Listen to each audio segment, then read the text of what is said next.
Buenas tardes, mi nombre es Daniela Peredo, soy nutricionista y el día de hoy voy a realizar las clases que corresponden al módulo de nutrición y diabetes. Vamos a partir por metabolismo energético. Entonces voy a cargar la presentación. Por efectos técnicos de mi internet voy a sacar la cámara para cargar la presentación.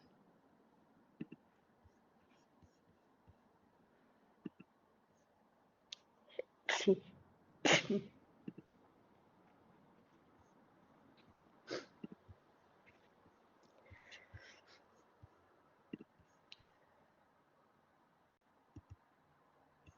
Ya. Entonces, el día de hoy vamos a ver el metabolismo energético. Em, Primero, la definición de energía en la nutrición es la manera en la cual el organismo hace uso de la energía confinada en los enlaces químicos dentro de los alimentos. Y esto se va a liberar, en el fondo, otra definición es la energía que se libera mediante el metabolismo del alimento, que debe suministrarse con regularidad con el fin de cubrir los requerimientos y permitir llevar a cabo procesos necesarios para mantener la vida. ¿Y qué procesos son estos? Primero, síntesis y mantenimiento de tejidos corporales, conducción eléctrica de la actividad nerviosa, el trabajo mecánico del esfuerzo muscular y producción de calor para conservar la temperatura corporal y por ende todo lo que conlleva esto. Ahora, vamos a tener el concepto de gasto energético total, ¿ya? O GET. Y este gasto energético va a estar compuesto por el metabolismo basal, el efecto térmico del alimento, la actividad física y además se va a componer de necesidades adicionales, ya sea por gestación, lactancia o crecimiento en niños, o por bien presencia de algún tipo de patología que sea hipermetabólica.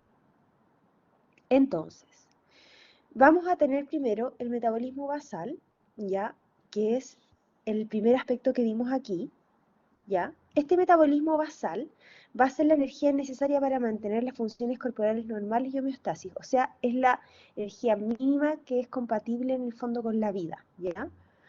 Representa el 60 y 70 a 75% del gasto energético total y va a corresponder a la energía que se necesita para la respiración, circulación, síntesis de compuestos orgánicos, bombeo de iones a través de membranas, energía consumida por el sistema nervioso central y mantenimiento de la temperatura corporal. Otro componente es, cierto, el efecto térmico de los alimentos. Y este va a ser el aumento del gasto de energía que va a acompañar al consumo de alimentos y va a representar principalmente el 10% del gasto energético total. Y existe algo que se llama termogénesis obligatoria, que va a ser la energía que sí o sí se va a requerir para digerir, absorber, metabolizar los nutrientes, ¿ya? Y va a incluir la síntesis y almacenamiento de estos mismos nutrientes que serían las proteínas, grasas y carbohidratos, ¿ya? Entonces, esto es algo que sí o sí ocurre en el proceso de digestión, ¿ya? Y entonces, luego vamos a ver en el fondo los otros factores que se van añadiendo, ¿ya? Pero en las otras clases. Ya tenemos entonces aclarado dos componentes principales del gasto energético total, ¿cierto? Que son el metabolismo basal y el efecto térmico del alimento, ¿ya? Estos son factores adicionales que dependen de, en el fondo, la condición, el nivel de actividad física, la patología que tenga, es lo que se añade extra en el fondo a esto, ¿ya? Entonces, ¿cómo medimos el consumo de energía? Primero, la unidad de medida siempre va a ser la caloría, ¿ya? Hay distintos métodos para medir el consumo de energía por parte del individuo, ¿ya? Está la calorimetría directa, indirecta, el agua doblemente marcada, pero sin embargo nosotros vamos a centrarnos principalmente en los métodos factoriales, ¿ya? Que es lo que vamos a ver ahora. ¿Por qué? Porque en la práctica es mucho más, en el fondo, eh, es mucho más práctico, valga la redundancia, ¿cierto? Utilizar métodos factoriales por una cosa de costos, tiempo, ¿ya? Entonces, vamos a ver los métodos factoriales, pero antes vamos a revisar dos conceptos. La primera es la recomendación nutricional, ¿ya? La recomendación nutricional va a ser la cantidad de energía y nutrientes biodisponibles que debe contener la dieta consumida para satisfacer los requerimientos fisiológicos de casi todos los individuos en una población sana. Es decir, va a tener un enfoque poblacional. Y estos en teoría son periódicamente revisados y actualizados en el fondo, pero ya la más reciente fue del año 2008, ¿ya? Y el concepto de requerimiento de un nutriente o bien de energía ya es la cantidad necesaria para mantener las funciones corporales del organismo compatibles con el estado de salud y rendimiento óptimos de un individuo. Ya, entonces, recomendación es población, requerimiento individuo. ¿Ya? Y este requerimiento va a estar ubicado en relación a las calorías en el punto medio, ¿ya? De la recomendación, y los nutrientes siempre va a estar sobre 2 desviaciones estándar sobre el promedio recomendado para la población, ¿ya? Pero esto es como teórico, ya vamos a ver la práctica que en realidad es un poco más llevadero a calcular esto, mediante métodos factoriales. Entonces, primero, que vamos a profundizar en las siguientes clases. Primero vamos a hablar sobre entonces los macronutrientes, ¿ya? Tenemos 3 macronutrientes, los carbohidratos, proteínas, ¿cierto? Y grasas. Entonces, primero vamos a ver los carbohidratos, ya que todo el mundo asume que se encuentran principalmente en las masas, el pan, ¿ya? Sin embargo, lo encontramos en muchas fuentes en el fondo disponible.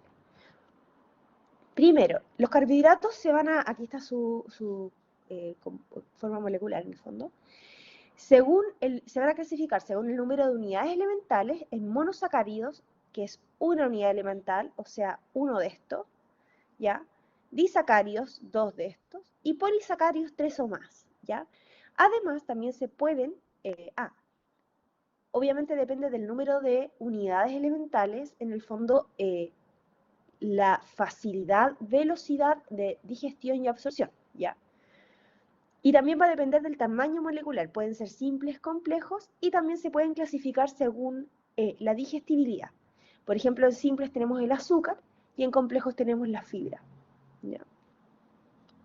Y digestibilidad tenemos fácil digestión y difícil digestión o más lenta.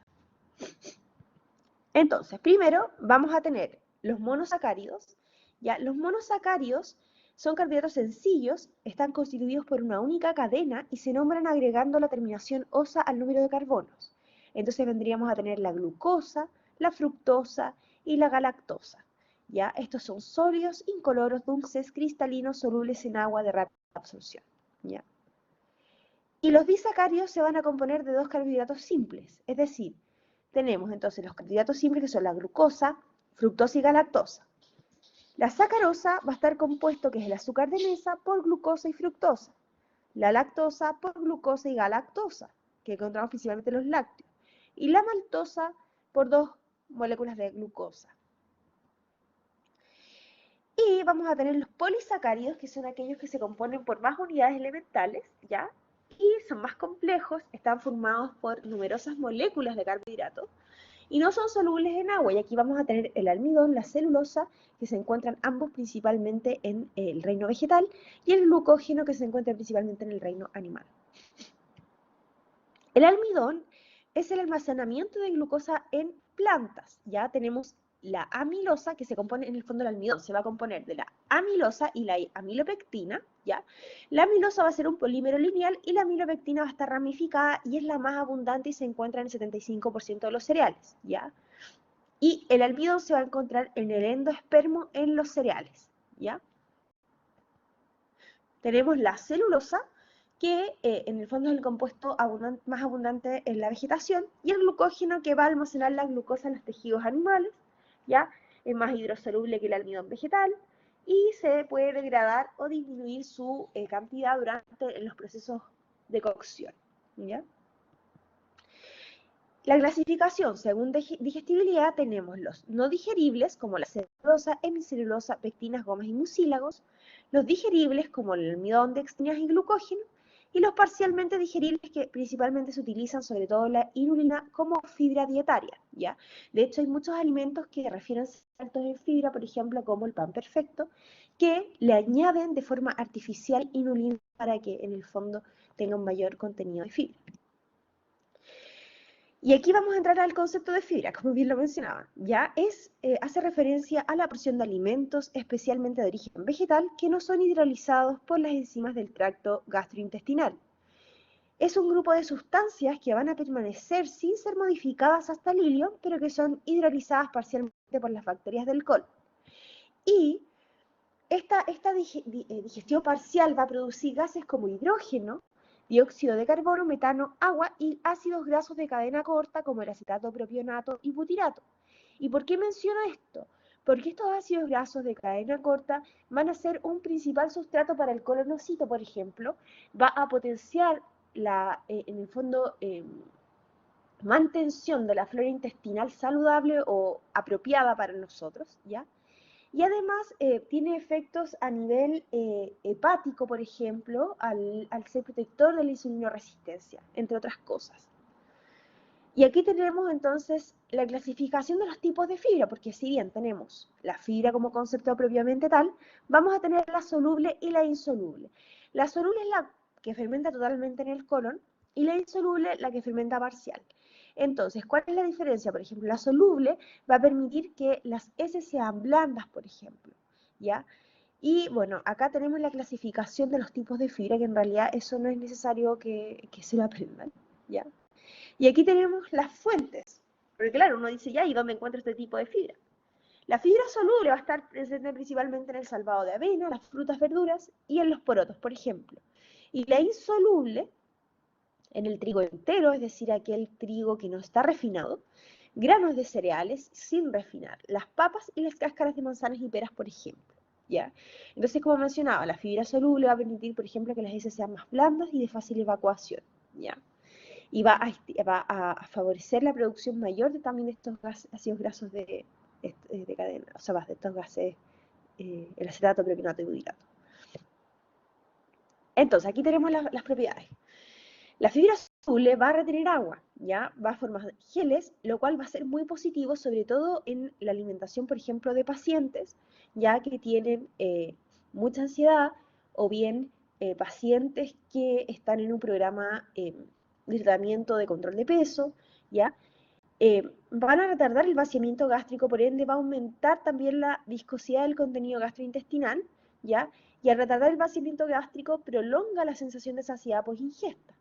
Además, esta fibra, como les mencionaba, es fermentada en mayor proporción que la fibra insoluble, va a retener ácidos biliares que posteriormente van a ser excretados en las heces, lo cual va a favorecer disminuir la circulación enterhepática del colesterol, por ende disminuir el colesterol a nivel plasmático, ¿ya? Además, va a retardar la absorción de glucosa en el intestino delgado, o sea, la fibra de por sí tiene muchos beneficios, ¿ya? Y se puede aplicar a varias patologías y condiciones. Los distintos tipos de fibra van a aumentar sí o sí el volumen de las deposiciones y van a actuar como prebióticos. ¿Qué quiere decir esto? Los prebióticos genera un efecto positivo en el crecimiento de actividad de la microflora intestinal beneficiosa, ¿ya? Y aquí tenemos distintas fuentes de carbohidratos. A ver, los carbohidratos los vamos a tener de mayor a menor cantidad en distintos alimentos, ¿ya? Hay algunos que van a tener mayor cantidad de carbohidratos, como lo son los cereales y farináceos. Las legumbres, si bien tienen una mayor cantidad de carbohidratos, también tienen una cantidad de proteínas muy similar al de las carnes, ¿ya?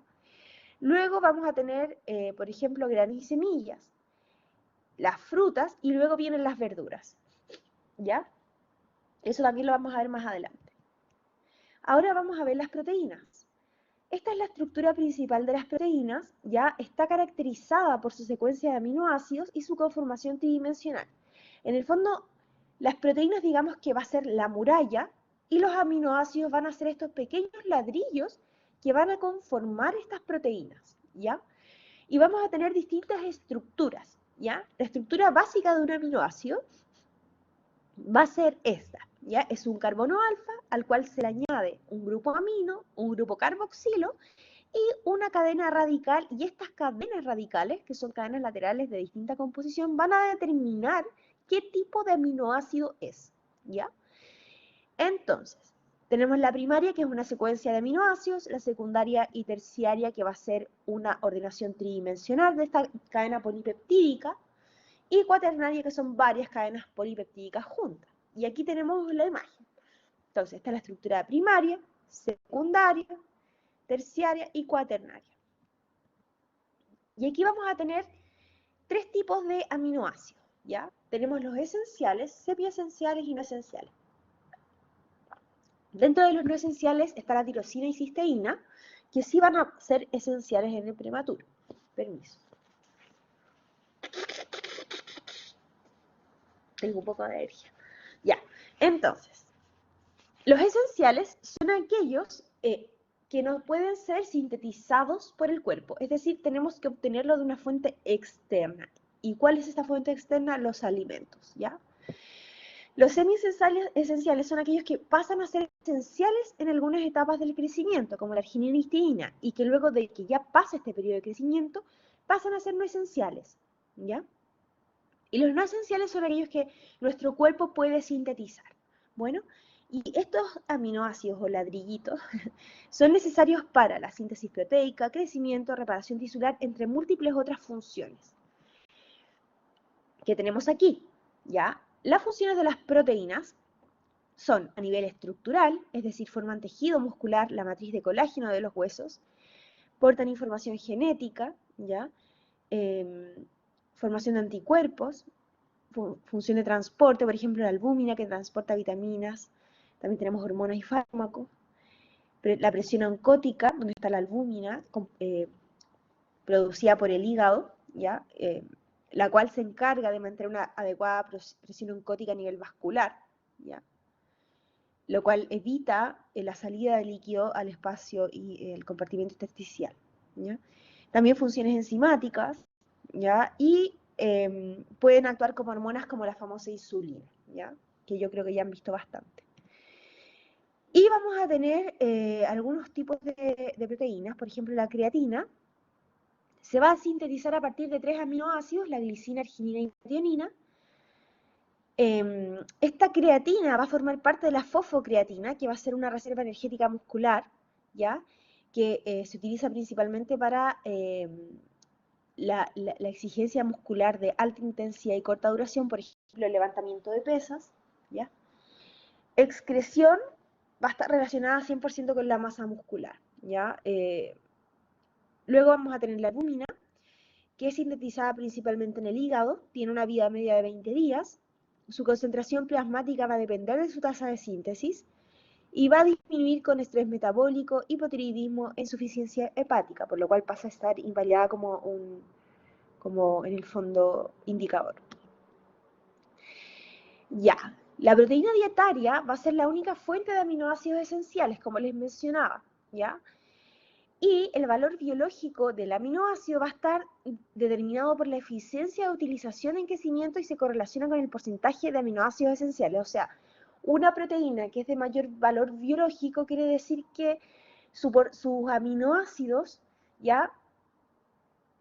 Que es, en el fondo que contienen va a ser en mayor porcentaje de aminoácidos esenciales versus la comparación con otro tipo de proteína, por ejemplo la vegetal.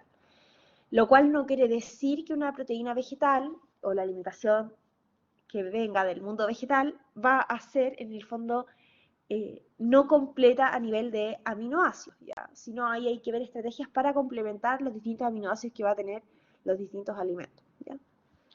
Pero a eso se refiere el valor biológico. Los alimentos cárnicos o del origen animal van a tener siempre un mayor valor biológico porque tienen un mayor porcentaje de aminoácidos esenciales versus las de origen vegetal. Y aquí tenemos, como les mencionaba, las proteínas de alto valor biológico, tenemos los cárneos, lácteos y derivados, huevos, y las de valor biológico inferior, legumbres, cereales y derivados, frutas y semillas. Luego vamos a tener las grasas, ¿ya? Las grasas tienen distintas funciones, como principalmente es la de reserva energética, ¿ya? Donde el cuerpo se encarga de tener estas reservas energéticas, ya sea como grasa visceral, grasa subcutánea, ¿ya? Y esta va a ser mantenida o sostenida dependiendo también de la ingesta y el nivel de actividad física de la persona. También tiene una función estructural, ya por ejemplo las bicapas lipídicas de las membranas celulares, como los fosfolípidos, ¿cierto? Protectora, biocatalizadora, ¿ya? Por ejemplo las vitaminas liposolubles, hormonas esteroidales y prostaglandinas, ¿ya? Transportadoras, ¿ya? A ver, los ácidos biliares y lipoproteínas, que son grasas, van a encargarse, por ejemplo, del transporte desde el intestino hasta el lugar de destino de las grasas en general, ¿ya? Y aquí tenemos los distintos lípidos que nosotros vamos a encontrar en la naturaleza. Primero vamos a tener glicerol, ¿ya? Y el ácido graso libre. De estos va a nacer los triglicéridos, ya que es la forma principal de almacenamiento de las grasas en el organismo. El triglicérido va a estar formado por una molécula de glicerol y 3 ácidos grasos libres, ¿ya? Esto sería el triglicérido, ¿ya? Los ácidos grasos, que vendría a ser esto, podemos encontrar saturados, monoinsaturados, poliinsaturados, ¿ya? Los poliinsaturados vamos a tener el omega 3 y el omega 6. Bueno, y además de los triglicéridos tenemos los fosfolípidos y esteroles. Vamos a centrarnos entonces en los ácidos grasos, que vendría a ser esto. Los ácidos grasos vamos a tener primero saturados e insaturados. Los saturados van a tener enlaces covalentes simples entre los carbonos, ¿ya? De la cadena. O sea, enlaces simples, ¿ya? Y los insaturados van a tener enlaces covalentes dobles entre carbonos. Y aquí vamos a tener los monoinsaturados, donde está el omega 9, y poliinsaturados, donde está el omega 6 y el omega 3. Y aquí podemos ver entonces el omega 9, que va a tener este doble enlace a partir del carbono 9 de la cadena, ¿ya? El omega 6 va a tener a partir del carbono 6 y va a tener 2 dobles enlaces, y el omega 3 va a tener 3 dobles enlaces a partir del tercer carbono, ¿ya? Vamos a tener también el ácido esteárico, ya que este es un ácido graso saturado, o sea, de enlaces simples enlaces covalentes simples entre carbonos, ¿ya?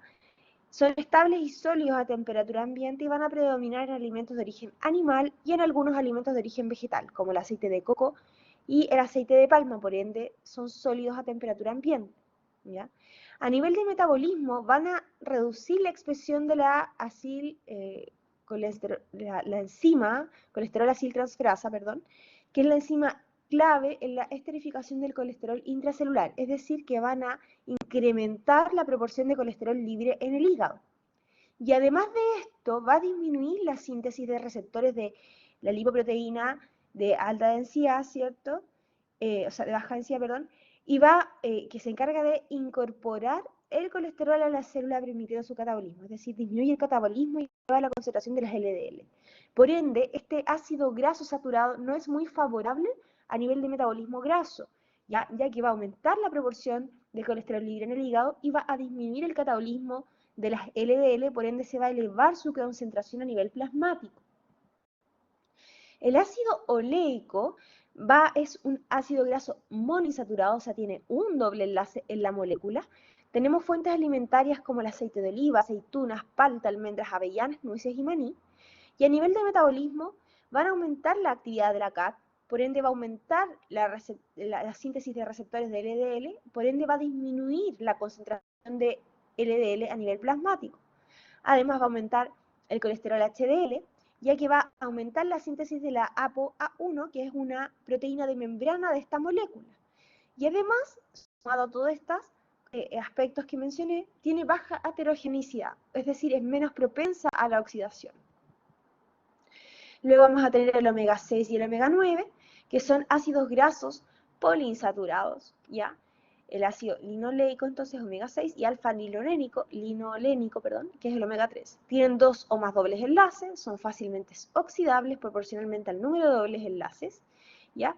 Y estos dobles enlaces cis van a permitir incorporarse a las vías metabólicas, es decir, tienen enzimas específicas para producir ciertos tipos de grasa que vamos a ver.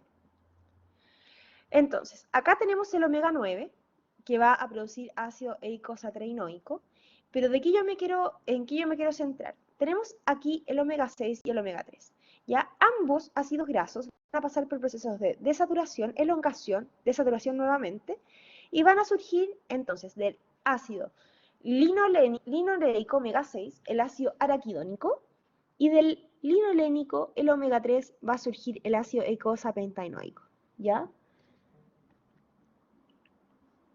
Del ácido araquidónico y y el eicosapentanoico a través de elongación y desaturación nuevamente, y oxidación se va a producir principalmente entonces el ácido docosapentanoico y docosahexaenoico, ¿ya?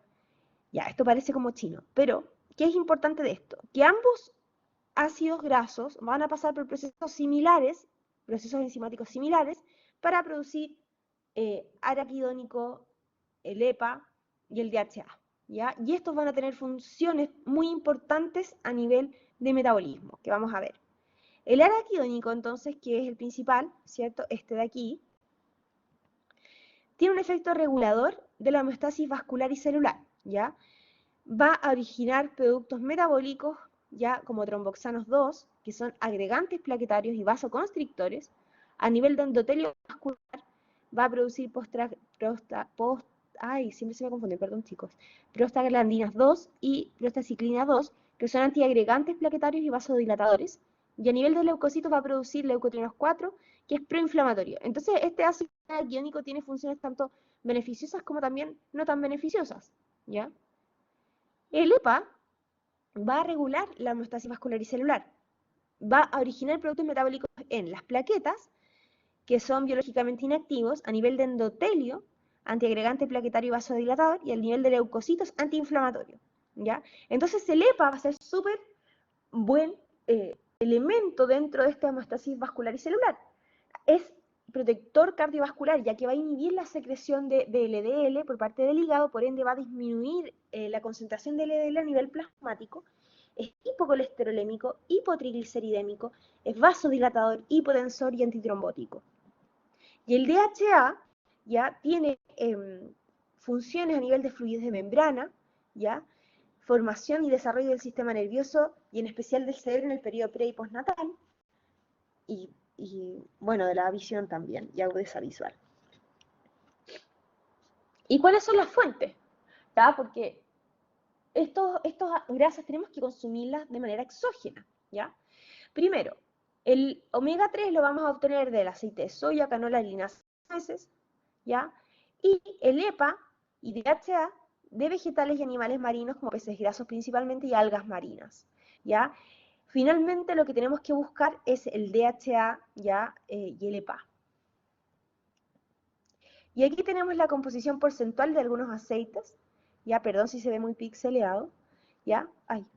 Y aquí vamos a tener, por ejemplo, el famoso aceite de oliva, ya que tiene un 16% de saturado, 15% de omega 6, 1% de omega 3 y 68% de monoinsaturado. Y por ejemplo, si lo comparamos con el aceite de coco, 91% saturado, 2% omega 6, nada de omega 3 y 7% monoinsaturado.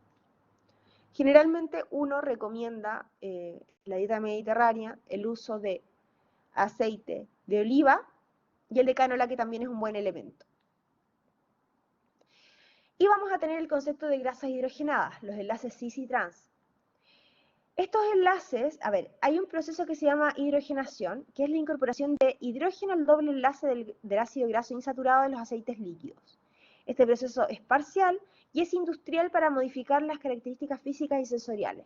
Es decir, los aceites líquidos, a través del proceso de hidrogenación, nos hace poder obtener margarinas y grasas emulsionables, que son mucho más resistentes a la oxidación, es decir, tienen más vida útil, pero la desventaja es que estos ácidos grasos hidrogenados, ¿ya?, se van a comportar similar a nivel de metabolismo como los ácidos grasos. Por ende,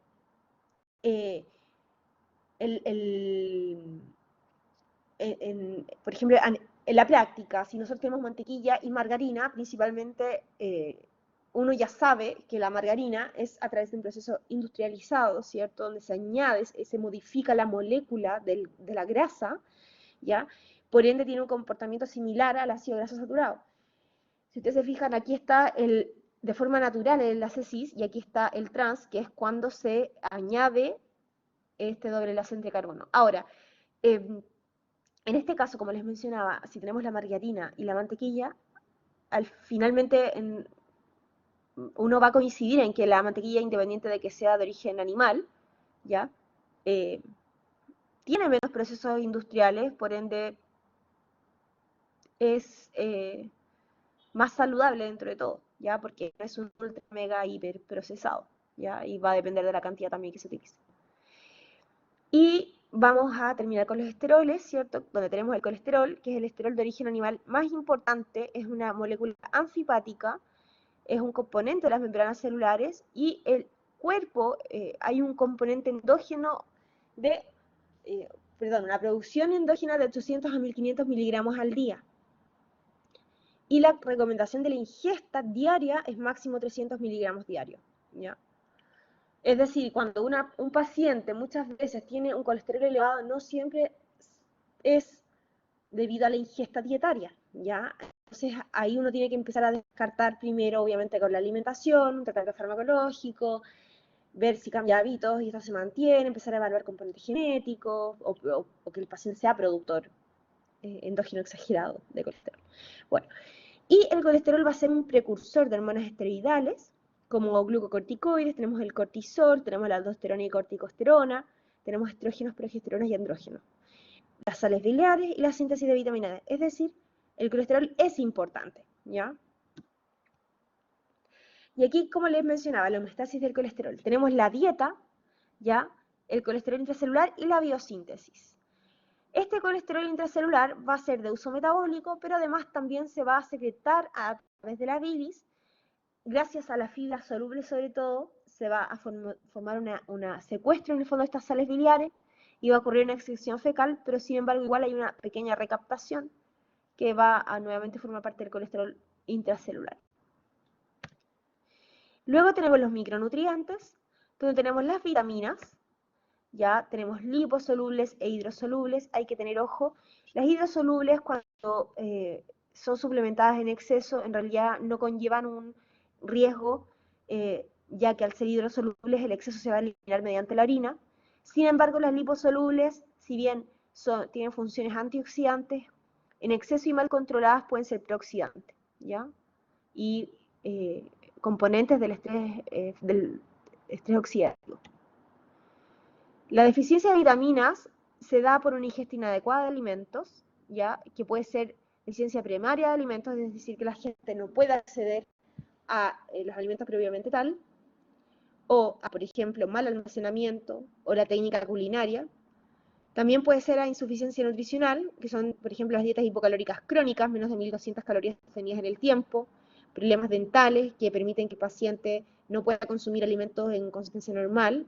Todos los procesos y técnicas culinarias, para que sepan, van a contribuir a que el alimento original tenga un menor aporte de vitaminas, ¿ya?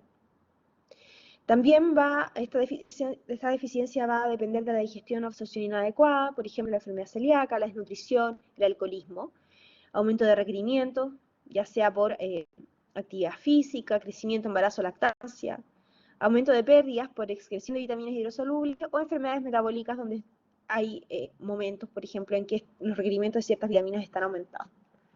Y los minerales, tenemos el calcio, hierro, zinc, fósforo, magnesio, cobre. No vamos a profundizar tanto en las vitaminas y minerales porque si no, en un gran tiempo no vamos a alcanzar ya.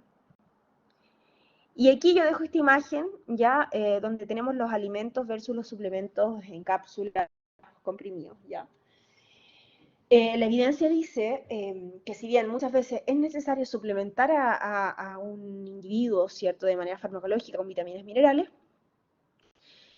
estas vitaminas y minerales presentes naturalmente en los alimentos es mucho mejor absorbida, ¿ya? Porque se ha estudiado que existen compuestos bioactivos que facilitan la absorción de estas vitaminas y minerales, ¿ya?, en los alimentos.